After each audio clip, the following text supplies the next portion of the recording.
Taste the Daily.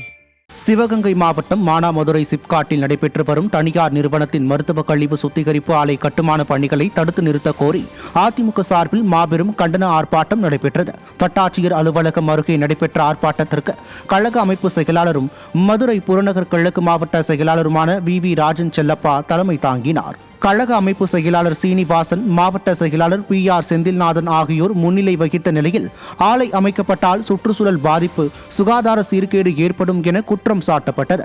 இதனை தடுக்க தவறிய விடிய அரசு மற்றும் மாவட்ட நிர்வாகத்தை கண்டித்து கழக நிர்வாகிகள் கண்டன முழக்கம் எழுப்பினர்.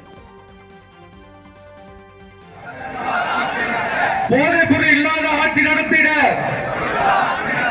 தமிழகம் தன்மானத்துடன் தலைநிமிர்ந்து வாழ்ந்திட கழக ஆட்சி மலர வேண்டும். நமது வெற்றியை நாளே சரித்திரம் சொல்லும். பேரறிஞர் அண்ணாவிடம் வாழ்க.